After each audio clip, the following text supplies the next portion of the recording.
Next door to Belgium, we met Pauline, a Dutch pediatrician who spoke to us what made her embrace Islam. When I was 21 years old, I was in the middle of my medical studies.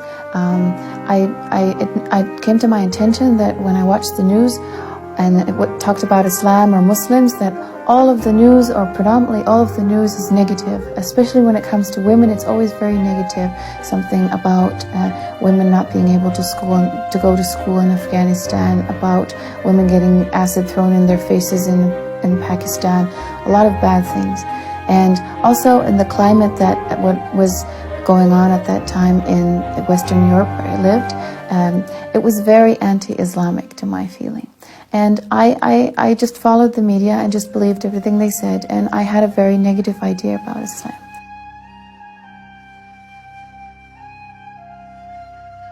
During that year when I was 21, I started to, in my free time, get some extra information about Islam. And the reason I wanted to do that is because I wanted to have more arguments about why this was such a horrible religion. I wanted to be able to debate people about it.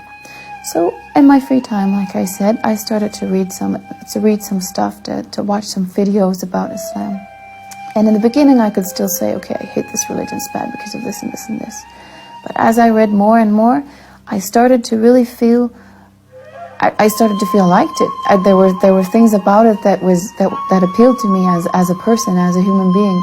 I started to feel that, okay, I hate it, but yeah, this and this and this is kind of cool about it. And in the end, after months and months of reading some stuff, I found out that I couldn't say anymore that I hated it. The list of things that I liked was just too long.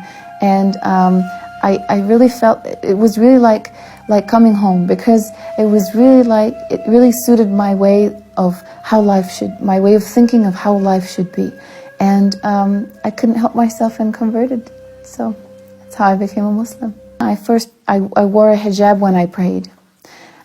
It started to bug me a little bit that I would wear the hijab while praying and then take it off and go outside. I started to feel that Allah, or God, as we say Allah, sees me always, not just when I'm praying. So if I go outside, He's also there and He's also watching me. It's not just a thing when you're praying.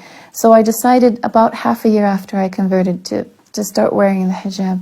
And ever since, I've been wearing it, never took it off. Before I became a Muslim, I had a lot of misconceptions about Islam, especially concerning women. I really thought that this was a religion in which women are forced to dress a certain way. They're not allowed to go outside. They're not allowed to learn. They're not allowed to work. They're not allowed to be a human being. This is really what I thought.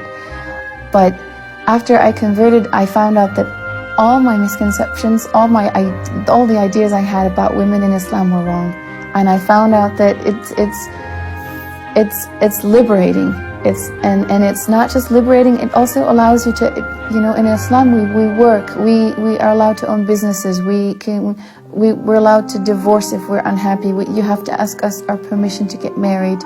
All the things that bothered me before, they're simply not true.